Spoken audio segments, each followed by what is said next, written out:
Okay, so hi everybody and welcome to our first remote meetup. Please have patience with us because this is the first time we're doing this. And as Alex said, we should have done this earlier. Okay, so our speaker for today is Bele. He will talk to us about what's coming up in the new version of Vue. Yeah, let's begin. Daniel, if you want to say something before we begin or about the survey. Yes, sure. I don't know, maybe part of you guys have noticed we posted, guys and girls, sorry, don't want to make any mistakes. We posted, we want to do a survey on the Cluj area JavaScript. So if you have time, please share. Sorry guys, Alex, do you want to do it? I had a really hard day and spoke all day in calls. Want to take it? Yeah, sure. We have the link in the. It was posted in the chat here, and we also posted it on Facebook, Twitter, LinkedIn. It's should take you 10 minutes to fill it up, and we will make all the information public once we compile the results. It should be interesting to see the local JavaScript community, how people, where we are compared maybe to the rest of the world, because there are a lot of surveys, global surveys about developers, but there was nothing done specifically for the local community. So it'd be interesting to see that. And also, of course, if you can share it with your colleagues, friends, whoever you know is in touch with the JavaScript / front end world, let's say, it would be nice to get their input. Yeah, also, if they are not from Cluj? Yeah, we are gathering results from everywhere, and we will do a filter. So we'll have the results for everyone who responded, let's say the JavaScript community, the global community, and we will also have a filtered results for the Cluj area, because we have a question at some point about your location or whatever. Yeah, cool, thanks. Okay. Yeah. Then I think we can definitely start. Yeah. So we are already 39, so that's a good sign. Yeah. So, hi everyone. Thanks again for joining in such great numbers. And today you're gonna talk about Vue.js 3, and as you could expect, Vue 3 brings a lot of new exciting features. And thankfully, Vue team mostly introduced additions and improvements over the current API, rather than some major new changes, so that people that already know Vue 2 or already started looking into Vue should already quickly feel comfortable with the new syntax. So my name is Bele. I'm a remote, well, mostly, I guess everyone is remote nowadays, web developer at Jadu. I'm a mostly backend developer, and at Jadu we help local councils and universities across UK and USA digitalize their infrastructure and their processes. So for the past year and a half, give or take, I started working on single-page application projects across the company, and it's mainly with Vue.js, and everything's going great, and we simply love it. So by now, you're probably aware we're getting a shiny new version of Vue, and if you don't know about this, currently Vue.js is at a stable version of 2.6, and the version 3 was announced by Evan Yu, I think, in the fall of 2018 at Vue.js London. And his announcement summary was also published on the official Vue.js blog, also on multiple articles written since then. And it's been written main features, main RFCs, which we're going to talk about later. And yeah. So until the release of Vue 3, we want to talk about all the valuable information that we can find, all the resources, and hopefully by the end of this presentation, we'll be up to date with what the current status of Vue 3 is and what we can expect from it. But before we look into what we love about Vue.js 3, I really want to talk a bit about the current state of Vue.js and what is it and why do we use it so much. So let's take a short journey through the history of Vue and kind of see how exactly did we end up here. So first, Vue was created by Evan You, who worked at Google and was using Angular on a number of projects. And he later summed up his thoughts process and figured out that he wants to extract what he really likes about Angular and the good features about it, but package everything up in a very lightweight library. So the first source code commit was dated in July 2013, and Vue was released in February of 2014 as a public first release. So a year later, in October 2015, he gave the first version and he improved the template in syntax. He added faster initial rendering. We have hot component reloading, scope CSS. And in version 2, in 2016, in September, gave another set of good performance improvements, a new iteration of Virtual DOM. Also, I'm not sure if it's a new iteration of Virtual DOM or only in version 2 was actually introduced the Virtual DOM, as well as render functions and server-side rendering.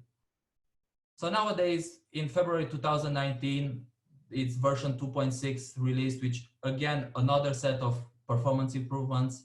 We have unified slot syntax and dynamic directive arguments. So now, I don't know, I think we're 2.6.13 or something like that. I'm not entirely sure, but we are still on 2.6. So taking like the history and thinking about in the context of all of the modern single page application frameworks, Vue is actually a relatively young framework, but in the short time, it's actually very famous. So it's been used by thousands of companies worldwide, including Google, Apple, Adobe, Nintendo, and many, many more. And I think the reason that all of these companies decided to use Vue.js is because it's very easy to pick up and it's very easy to learn and get started with. So here we have a graph from a case study of the state of JavaScript, which backs this clip up, where Vue.js developers were simply asked what is their favorite aspects of Vue.js, why do they keep using it? And as you can see, they place the easy learning curve as the most important aspect. For reference, I have the same question here from the React developers, and they place the easy learning curve as third from the bottom. And of course, all of these companies don't just use Vue because it is simple and it's easy to pick up. They actually use it because it's very lightweight. It's very easy to drop in a maybe legacy application. And at the same time, it's performant and it's very, very scalable. So if you're familiar with Vue.js, you already know that it's option-based and it actually looks like this. So when we want to create an application, we're just simply passing on an object of properties that defines how the application behaves, defines how the application looks. And this is just a typical Vue component or Vue instance that we have here. And this doesn't go anywhere. So if in Vue 3, we'll continue to create our components like this with the options API that we know and grew custom with. Also, we're gonna have to use composite, we're gonna learn about composite API, which is like an alternative way of doing this. Now let's talk a bit about Vue 3. So now that we know a bit about the Vue and its history, I think it's very important to talk about how new features are added to the framework, simply because it is so much more different than how other frameworks add their features. And I'm specifically talking here and thinking about React and Angular. So for example, let's take, for example, React, where it's essentially driven by the means and goals of Facebook because it's backed by Facebook. Angular is driven by the needs and goals of Google, whereas Vue is driven really by the community and by everyone that wants to contribute to this. Even say, let's say, for example, Google core team can propose a new feature to Vue, but then the community really weighs in on this and drives that feature and the direction of how Vue will actually be in the upcoming releases. A very interesting thing that I saw is in one of Evan Yu's talk about design principle of Vue 3, where you can find on YouTube, I think it was a couple of months posted back. He explained the challenges of designing Vue. So the core team tries to look at a multitude of use cases and provide a solution that is going to make, you can make everyone happy, but something that makes most of the people happy, because really Vue has a very diverse audience. So we might have, for example, beginners who are just progressing from HTML and CSS and JavaScript, who are looking as a first framework to jump into. At the same time, we might have professionals that are moving on from jQuery. So they worked on the same legacy project for many years, but now they chose, okay, let's start using a modern framework.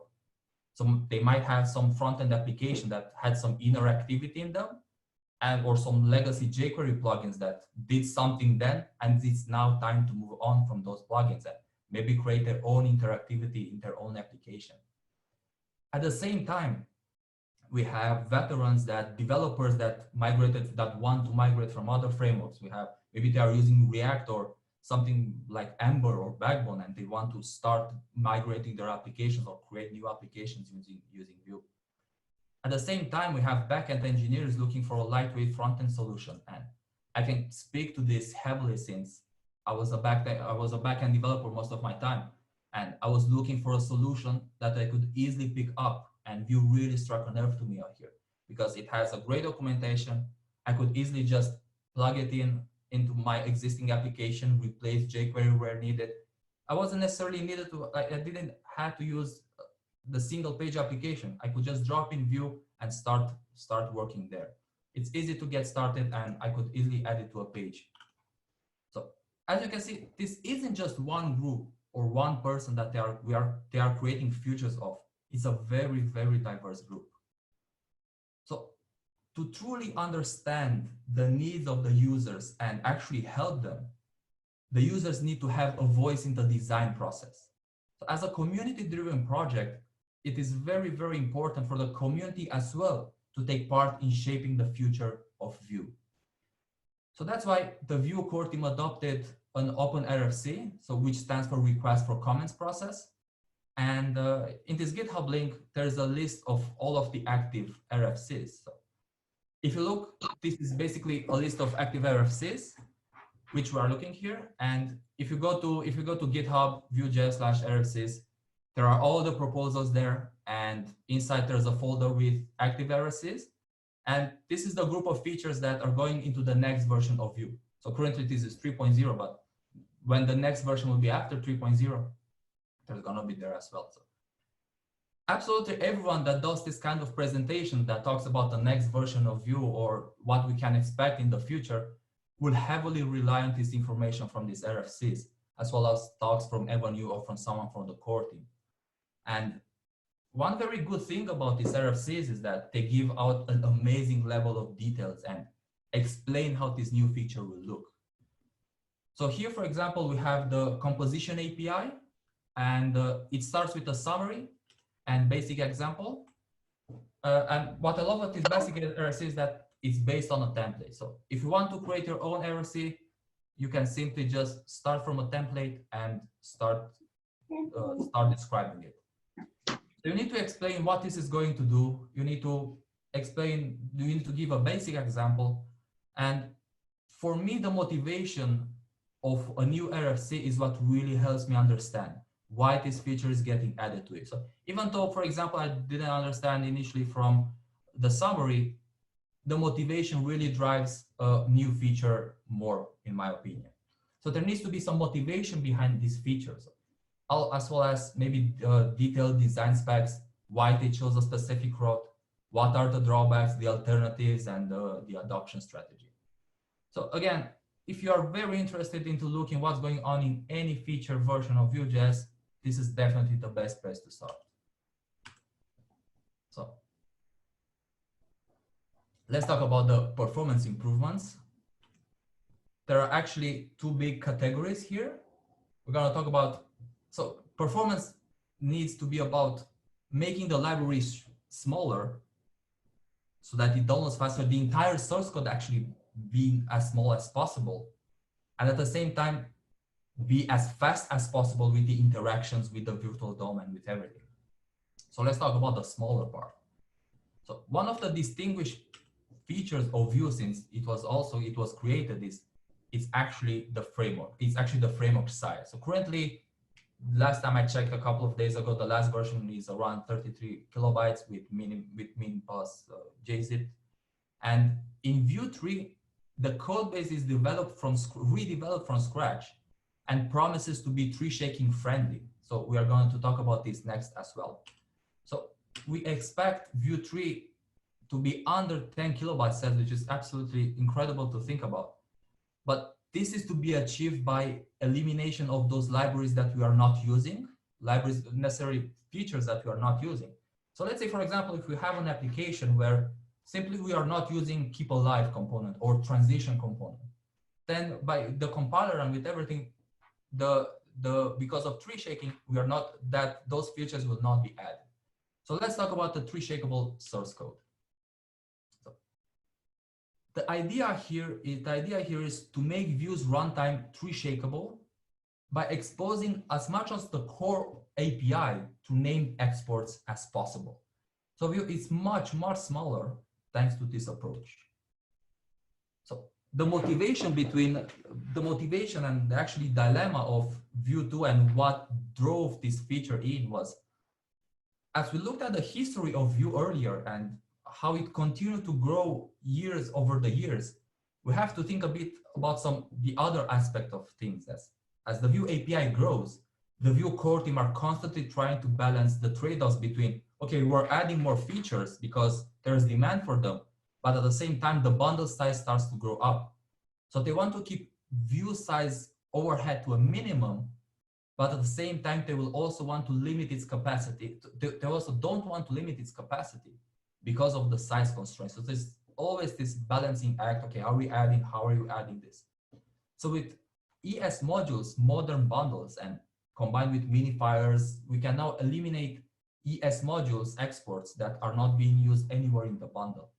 So this means that during the rewrite, they were able to restructure the Vue's global as well as internal API to take advantage of this so that users only pay or only use the features that they actually using in the code. So in addition, knowing that option features aren't going to increase the bundle size, so adding new features, it doesn't necessarily increase the bundle size. The core team has a much more room to include features going forward.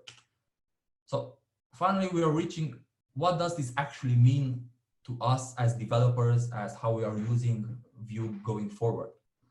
So it means that in Vue 3, we have to use named imports only. If we look here, for example, if we look at Vue 2, we import Vue from Vue, and then we can do whatever we want because we have the global API level. We can use Vue next stick, we can use Vue observable. Nothing stops us from using the absolute, all of the API that we have available in Vue. But with Vue 3, we have to be very specific about what we are importing into our application. So for example, if we try to import just Vue and call next stick on it, it will simply not work. We have to import next stick and observable in this case from Vue and then go ahead and use them. So this is one big change that we'll need to be aware from a migration standpoint, from a migration point of view. We're gonna have to import everything and be very careful about what we are importing and if we are using what we are importing. In the CDN build, this feature will also be bundled, so there's no way around that. With ES modules and with modern bundlers, we can now eliminate all of these modules, like for example, keep alive, transition, vmodel, or suspense. What is also interesting in this situation is that even the compiler will generate tree shakeable source code in the templates that we write. So in this situation, we have the render function. So let's say, for example, in our template, we have an input type text, which Vue will compile the generated code into a render function, and we can see that in this situation it will only import vmodel text because we are only using the text. But if, for example, we would use the checkbox, it will just import the vmodel checkbox. So that again will help a lot with getting the size down of the entire bundle source code. So a huge part of Vue 3 was making it faster and more efficient. And in fact, according to Evan New's talk at VueConf Toronto, I think, I have no idea, internal tests have shown that the template style in Vue 3 is now approximately 120% faster than Vue 2. And there were actually two key optimizations that helps improve Vue 3 rendering speed. So we have the block tree optimizations and we have the static tree hoisting.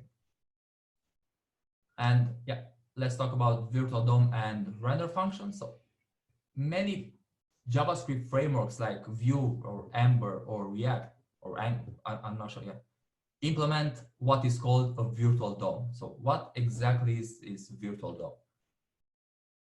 I won't get into a lot in generic talk about virtual DOM. You can search that a lot on the internet, but its main purpose is to increase the speed and efficiency of the DOM updates that we'll have to do. So when we use JavaScript to make a change to our page, the browser has to dive deep into the DOM and get the necessary elements that we want. So for example, if we're using DOM get element by ID, the browser has to get into the DOM, get it out. So in modern apps, there can be thousands of nodes in the DOM, and updates can be computationally very, very expensive. And it's absolutely inevitable that small and frequent updates directly to the DOM will slow the page down. So Vue accomplished this by updates by building a virtual DOM to keep track of all of the changes it needs to make to the real DOM. So now that we know a little bit about how virtual DOM works, let's talk about what's changing in Vue and Vue's take on it. So there's a bunch of performance improvements here, but I'm not basically going to talk just the biggest one that I think, simply because I understand it the best. So Evan has a bunch of talks online about this, and if you really want to get more accustomed to it, and what changes exactly in the virtual DOM, I will check those out because he definitely knows way more than I do, and there are some really, really interesting talks about these changes. So knowing the virtual DOM, knowing how it works, knowing it's because it's improving the speed of how we are working with the DOM. What are the bottlenecks of a traditional virtual DOM? Because Vue already addresses the bottlenecks at a very high level problem by making sure that each component reactively tracks their own dependencies and only updates when needed. So for example, across the application, if component A changes, it doesn't need to change or diff absolutely every other component in the application. It only needs to do that at a component level. But the problem here is that inside each component, it is still a full virtual DOM diff using the traditional virtual DOM algorithm. Inside the component, we still have to do absolutely everything and have to absolutely check everything that changes. So observing these dependencies is very slow because it recursively checks the whole element tree to detect those changes. So as we can see here in Vue 2, if there is some virtual DOM changes that we need to do, Vue will start doing a diff on the div. It will check the props of the div. It will check the children of the div, and then each element, the paragraph, the props of paragraph, and everything there. And it repeats n times depending on how big the source code is. And if we're thinking about it, the smart way to update the reactive variables would be to just simply look at the template. So for example, one thing that Vue team noticed was that in components, much of a node structure was actually static.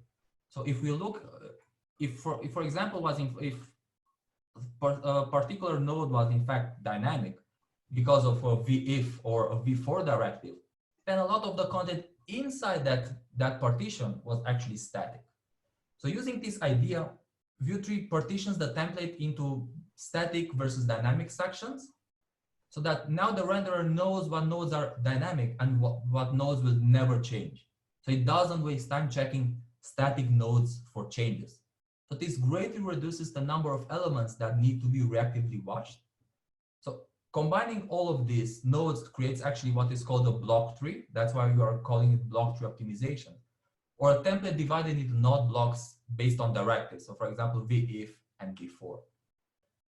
So if you're looking back at the template at the section that we checked before, now it's very easy because Vue will just simply check I just know that the paragraph has a VIF directive, so we need to check that. And then inside the VIF, we just have one span that has a message, and I'll need to check, I need to diff that one out.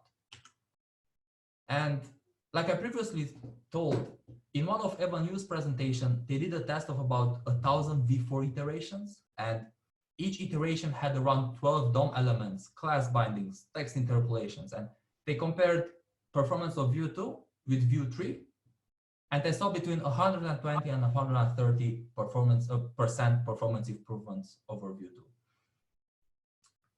The best part about this is that we don't have to do absolutely anything except upgrading our code to use Vue 3, but that's really easy for us to just, okay, if we are upgrading to Vue 3, we're gonna definitely have some performance improvements without actually missing out or anything or putting the hours of adapting for these specific needs. So let's talk about the reactivity system, which is the core of Vue.js. It's necessary that data is able to have dependencies. We need to observe those dependencies and as well as update to reflect any changes that happen in the application. So let's take a look at the reactivity change detection systems and a few caveats in Vue 2 that will finally go away in Vue 3. So here we have a template with an h1 element, and inside there we are displaying the title. So here we have a data function that returns an object, and inside of it we have a property called title. That title property is reactive because it is where we declared it inside the data object. So this is a reactive data property, which means that if we're going to run this, we'll actually get what we expect. We're gonna have a hello.js here. And at the same time, if you modify this property using console log, using Vue DevTools, the output will reflect the new value. Like for example, we change it to hello everyone, it will automatically do that. So this is essentially the heart of Vue. It's the reactive system, and this works very, very well in most of the cases until it actually doesn't. So there are a few cases where you are gonna waste a couple of hours, you're gonna scratch your head, and you're gonna think about why this particular case doesn't work when everything else simply works. And these particular cases, these particular caveats are so important that there's a specific page in the Vue documentation about them. I think it's reactivity in depth or something like that, where in the documentation they specifically talk about them and how we can work around them. So how exactly Vue to track changes in the data object? So Vue goes in and gets the data object that is returned from a component and walks through all of the data object properties and adds getters and setters using object-defined property. And object-defined property is an ES5 only, and it's unshimmable feature. So which is why Vue doesn't support, even version 2.0, it doesn't support EA8 and below. So let's talk about the reactive data. So we declare some properties here in our return object, and from our data function, so we declare first name and last name. This works exactly the same as we expected, because we declare the properties in the return object and everything is reactive. We don't have any issues here. But now, let's say, for example, we move we don't initialize the first name, we move it to the created function. So let's say we don't initialize the first name in the data object, but later on in the application, we actually want to use it. So this kind of works in that if you are going to run this now in the browser, it will actually show the first name and last name, and you'll see, okay, this works. But the problem here is that the first name isn't reactive. So it works, but when you are modifying it, if you are trying to change the first name, that wouldn't get updated in the DOM because it's not declared in the data, and Vue simply has no idea that it actually needs to look after it. So it's not reactive. One very easy way to fix this is to declare or initialize the first name variable in the return object into an empty string. Then Vue will know to track that variable, and every time we update it, for example, in this lifecycle hook, we can update it and the new information will actually be reflected in the DOM. So knowing that, let's talk about the object properties caveats in 2.6. One that is very, very similar to the variables is to the various example that I added was adding or removing properties to an object. So Vue does not allow to dynamically add new dynamic properties to an already created instance. So, however, it is possible to add reactive properties if we really want to into a nested object by using a specialized method that we're going to talk about. So as we can see here, we have a return object, and inside that object we have a book object with name, quantity, price. So, and we are displaying all of these in our template. And we also have a computed property which calculates the total price, which is quantity times price. So what if we took the price out of the book object and move it down in the created lifecycle hook?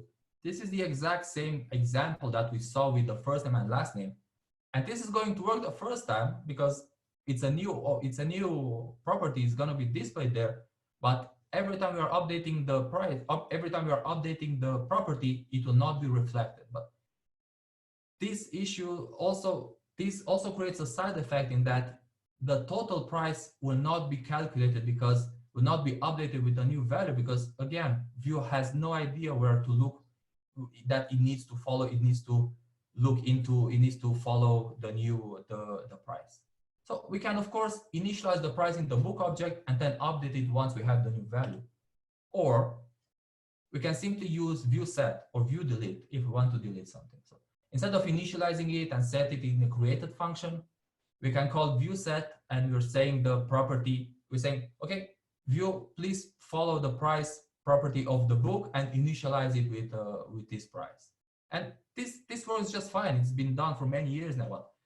Same thing applies to arrays. If we want to modify arrays directly by their indexes instead of using modifier functions like push, it will not trigger any reactivity action. Same with modifying array lengths directly. So it's interesting, especially with arrays, in that if you're having instead of book, you have an array, and if you're saying array push a new value, it actually works.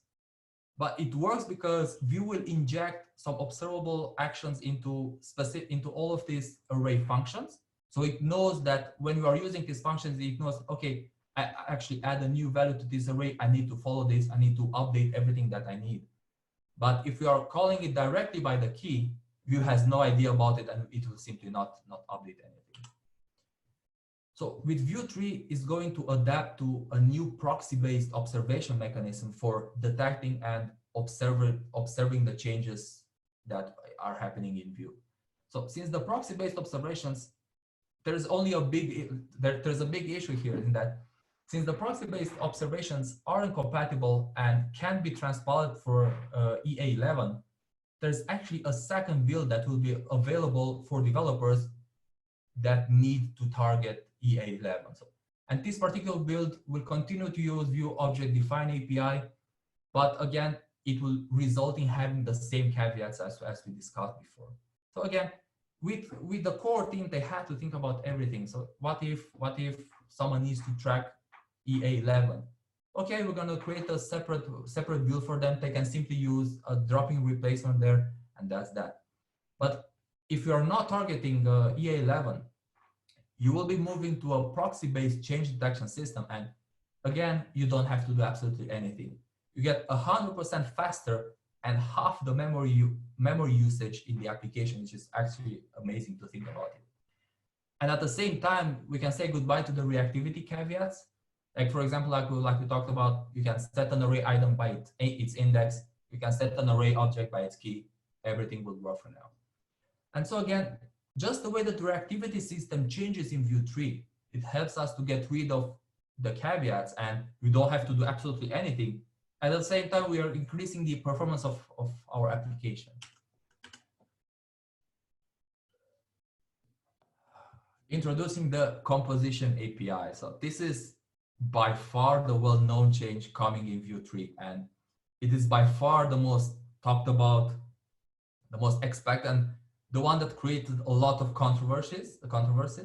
And in theory, it should help with code organizations and reusability. So currently, if you've done any work in Vue, like you've been using what is called an options API. So the options API organizes the code by properties. So you have data, you have computer properties, you have methods, and so on and so forth. So I think one of the biggest questions that developers were asking about the composition API was, when it was presented and when it was introduced, was essentially why do we actually need another way, why we're actually introducing another way of doing things? And it actually, there's a lot of talks about Vue being dead and Vue being overcomplicated because of it. So, while this option API is super intuitive system, and it's actually what I bet many people got hooked into Vue.js, the problem with it is that it becomes very, very hard to maintain huge components with it.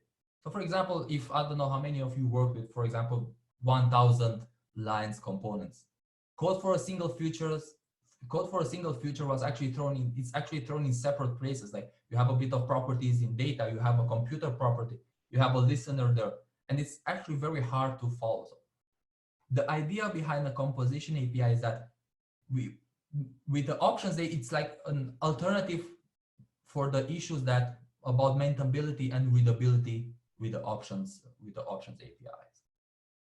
The first thing that you need to know is that the composition API is purely additive and can be used alongside the options APIs.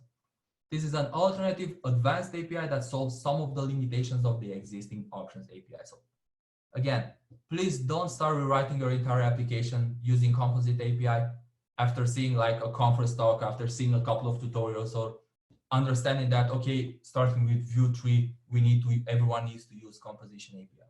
There is no need to do that. You can certainly, for example, refactor a component and think about how you can rewrite it, but certainly you don't need to rewrite your entire application if you don't want to. So this is, again, helps a lot with an example here where we have a component that does a couple of things, like searches for a list of items, it reaches out to an external API to get some data and then sort them out. So everything that is in purple deals with searching, and everything that is highlighted in green deals with sorting. So as you can see, as the component grows in complexity, the code is not shown here, but it's a good example.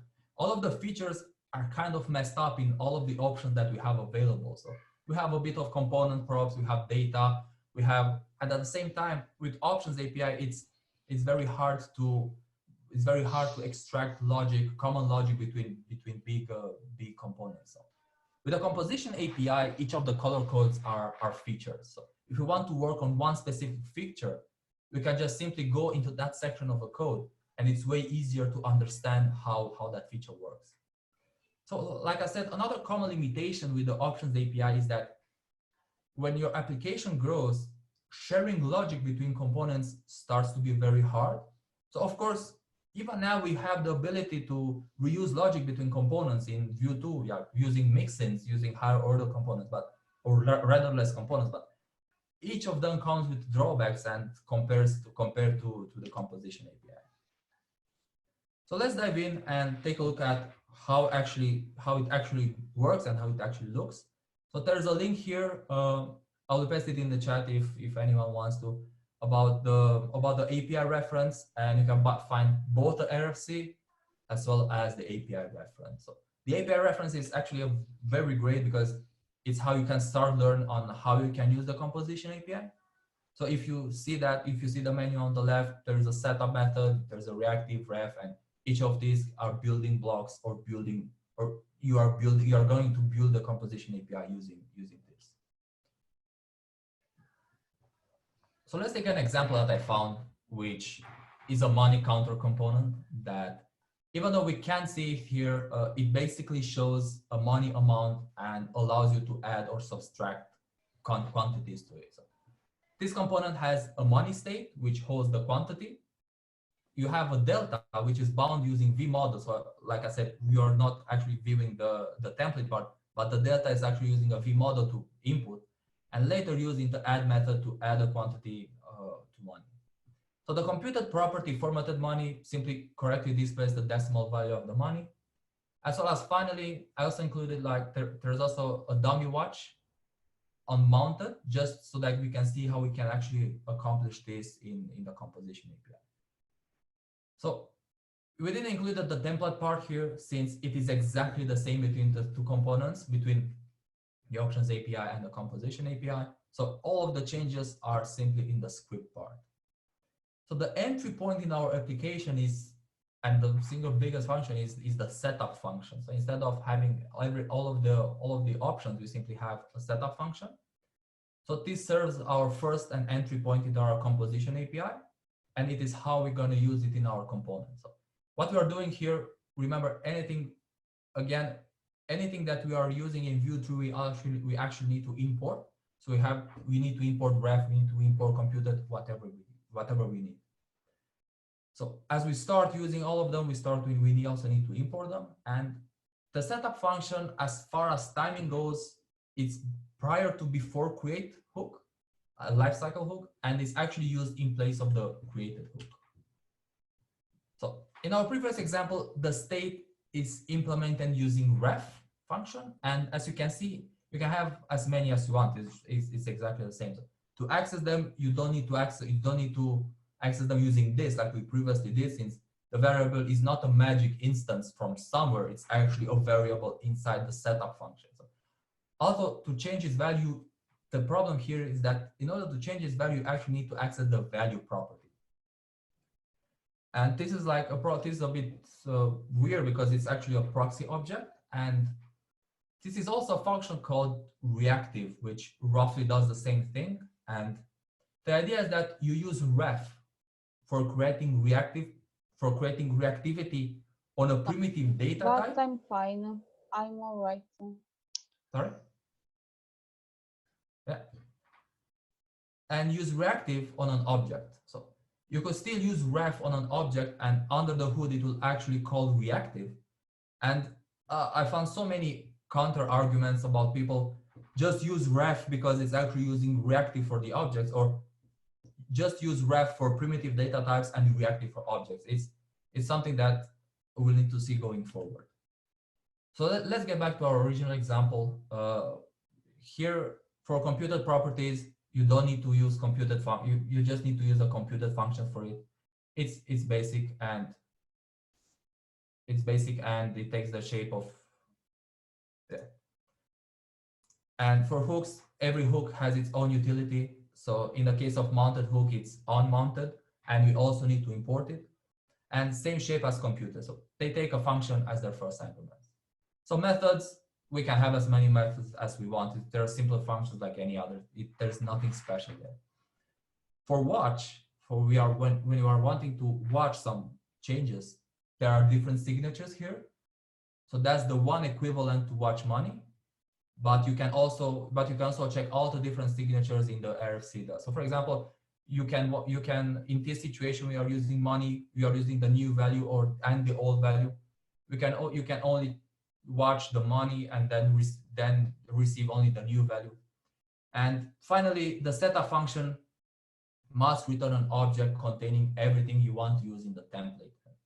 It's essentially the data object that we want to use, and anything that is not there in the return object, it won't be accessible from the template.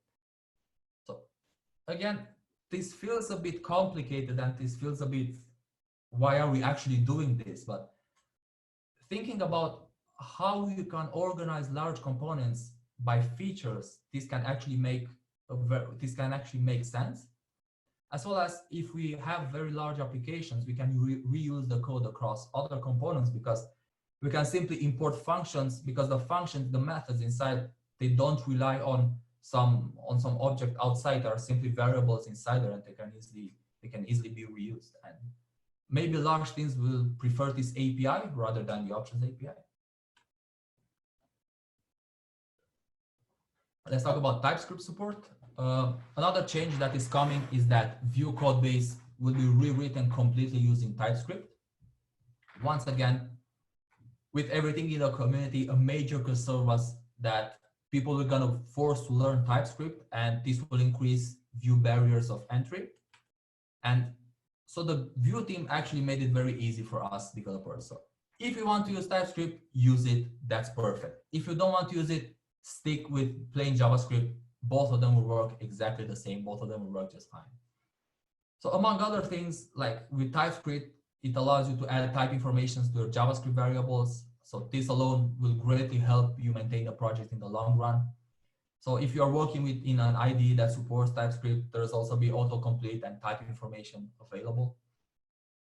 And according to Evan, the fact that Vue will be written in TypeScript will benefit absolutely everyone, even if you are continuing to use plain JavaScript or you are using or you are switching to TypeScript. Component fragments. So starting a bit now, there are a couple of features that are very familiar for React developers, and they were imported from there.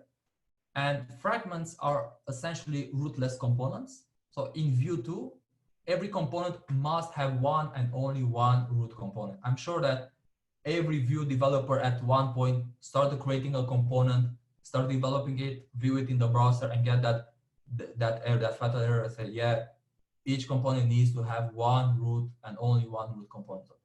This can be a headache in some cases. For example, there are several use cases where having a component return several child elements will simplify things a lot. So for example, let's take an example from React and say you have a table structure with a custom component called columns. And in order for the compiled HTML to be valid, the columns component needs to return several TDs elements. But currently in Vue, you can't do that. Vue components need to have a single root element. So the columns template might look like this, and which will cause issue. Is anyone speaking, or I can mute? Yeah. So this is where fragments will come in handy. So they allow you to return multiple elements, which makes sense to like this super simple example. So in Vue 3, we can simply ignore the fragment part and have components simply use multiple root nodes without any issues. Portals are another feature that is natively used in React, and this is now planned to be implemented in Vue 3 as well. So let's start off by doing a code example where we have a user card component that lets us remove a certain user from the database. Yeah, this is plain very simple idea to follow. So after clicking the button, we will see a confirmation pop-up where we can confirm the action and remove the user remove the user with the remove user method. So on one part, keeping the related components like the confirmation pop-up in the same place as with the other logic is actually good for code maintenance. But when it comes to UI, elements that should appear on top of the others, it can lead to some problems. So mainly around how we display the pop-up from the current layout. Maybe the pop-up needs to be like in a completely separate part of the DOM, as well as, for example, having other classes higher in the DOM hierarchy that can prevent the pop-up from showing. So in this situation, we can use portal component. The portal component simply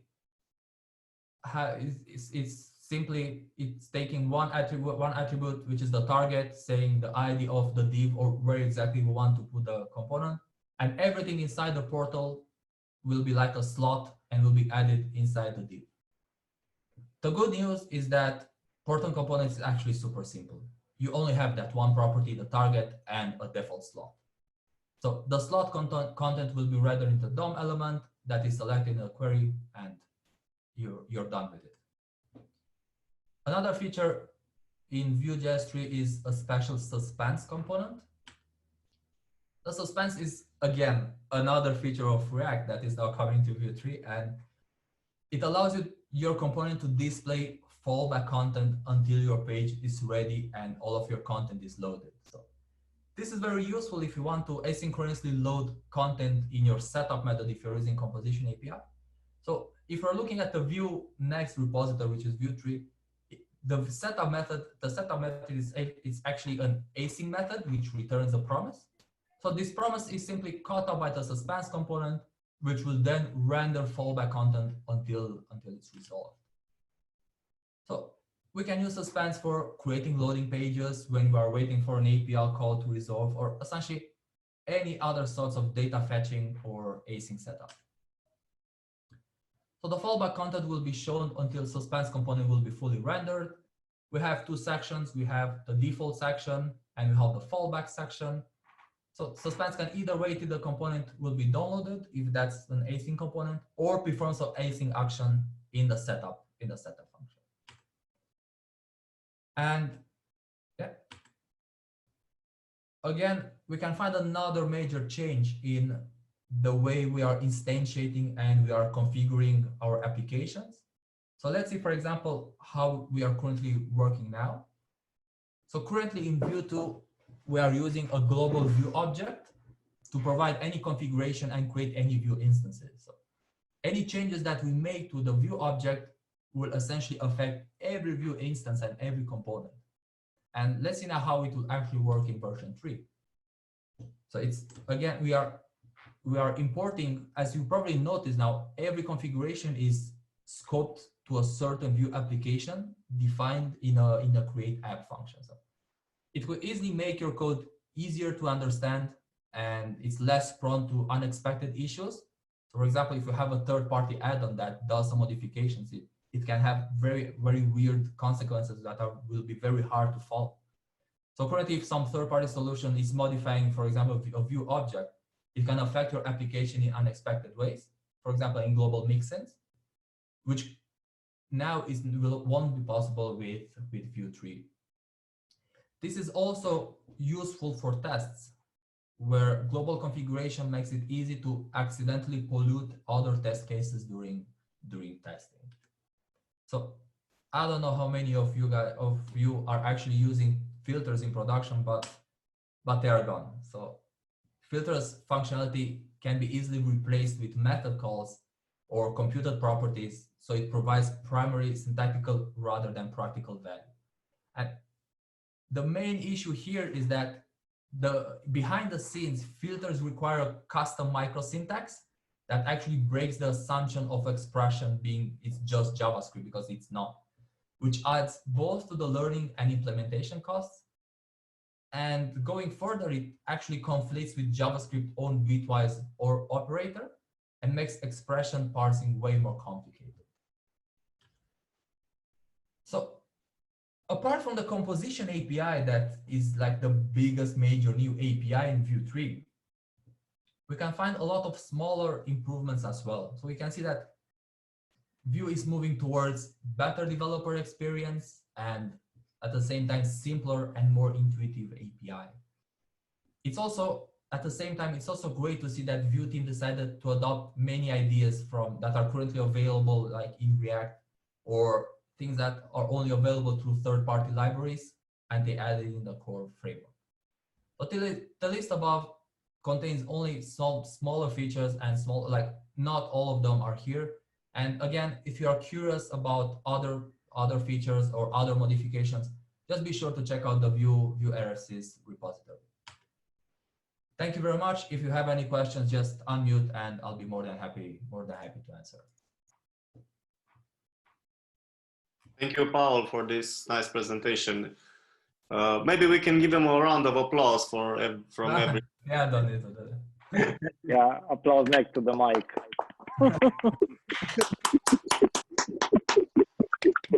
Awkward applause.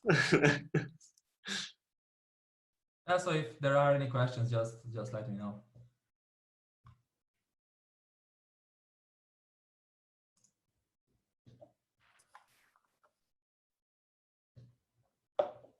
Yeah, Paul, I have a question. Yeah. So the suspense API looks pretty cool. Was that particularly difficult to do in Vue 2? Yeah, you could, like, for example, what we previously did, like you had like a if for a variable that checks, okay, this is actually loaded.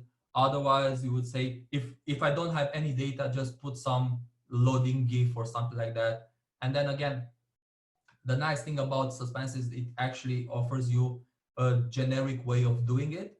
rather than everybody doing a bit different, and on each component you have a bit of different implementation and you have no idea, am I actually doing this or am I not doing this in this particular component? Now with suspense, it's actually super easy. I'm just checking for the suspense component. Okay, I know this section is going to be for the loading part. This section is actually going to be for the actual content of what we need. Thanks. I have a question. Yeah. Also, thanks, Paul, for the presentation. Really nice. Any reason why they get rid of the filters? Yeah, so I actually read this morning the RFC about it. You can actually read it. You can actually. So I guess you're actually using it in production. Yep. It's the fact that you can accomplish the same thing with computed properties and with normal methods. It doesn't actually bring any new value, and I think mainly it's an issue on how hard it is to parse the template, and it's not actually very JavaScript-like. Like it's not. This is like a custom syntax for it that it's not needed necessarily, and it also simplified the code a lot. So I think it's just because the parsing of filters, like it's between the complexity of having to support filters rather than how many improvements does filter bring, and you can easily refactor through computed properties, and that's that. Yep. Thanks.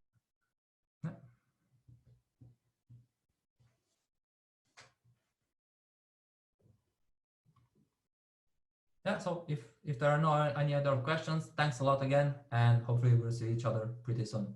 Thanks. I'm gonna stop recording. Yeah. Before we leave, we also have a repository where after each meetup we post resources and the presentation if you're willing to share it. Well, we kind of lost you there, your microphone or something. Yeah, so be sure to